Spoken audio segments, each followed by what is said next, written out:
Measles is one of the most contagious diseases we know. Just one person is likely to infect between 12 and 18 people.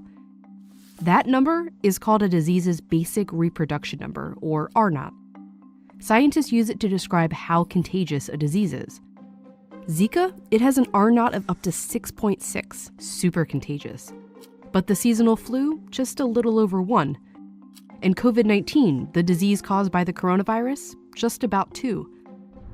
That difference between the flu and COVID-19 doesn't seem so big, especially when you look at them next to these really contagious diseases. Plus, a lot of the symptoms of the flu and COVID-19 are really similar. A fever, cough, they can even both lead to pneumonia, which is ultimately how they can both be fatal. So thinking of COVID-19 and the flu as similar is a common and frankly understandable comparison to want to make. This is like the flu? It's a lot like the flu. I like to believe that it's going to end up more like the flu virus. But wait, let's go back to those R0 numbers again. If the flu has an R0 of 1.3, that means each person gets either 1 or 2 people sick.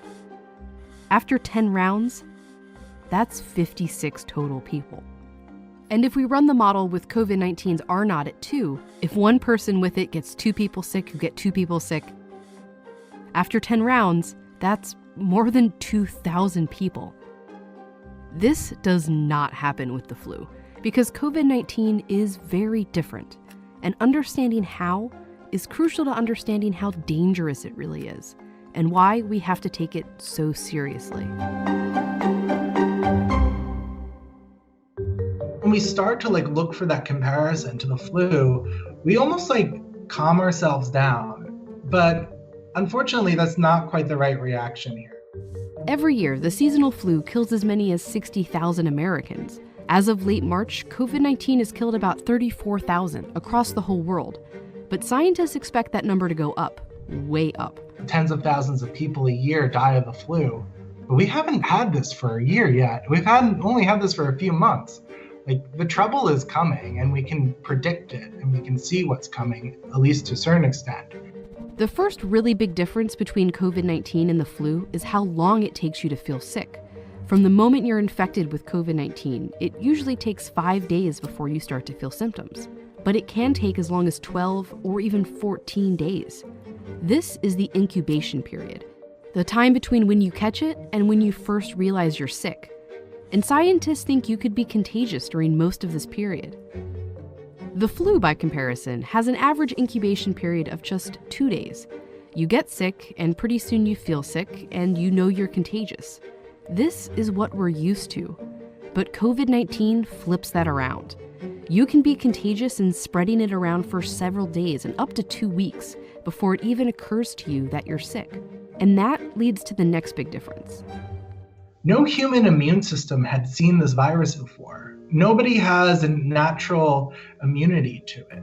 In flu season, there's always a number of people in the population who are already immune to the flu. That can be because they got their flu shot, or maybe they've already had that flu strain. And that limits the spread of the virus. When one person is contagious with the flu, they can only spread it to people who aren't immune, who can only spread it to other people who aren't immune. That's why scientists and doctors urge us to get our flu shot every year. If enough people have immunity, they can kind of shield the virus from reaching others.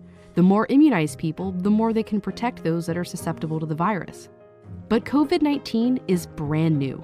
None of us have had it before, and there's no vaccine, which means nearly everyone on the planet is susceptible. So when a contagious person, who may not even know they're infected, comes into contact with others, it can spread like wildfire. And then you see how much more dangerous COVID-19 can be. Only 2% of people with the flu need to be hospitalized, but 20 to even 30% of people who test positive for COVID-19 do. And we're still learning about COVID-19's fatality rate, but scientists think it's somewhere between 1 and 3%. But the flu's rate is even lower, 0.1%. And that's a disease that can kill 60,000 people a year in the US alone.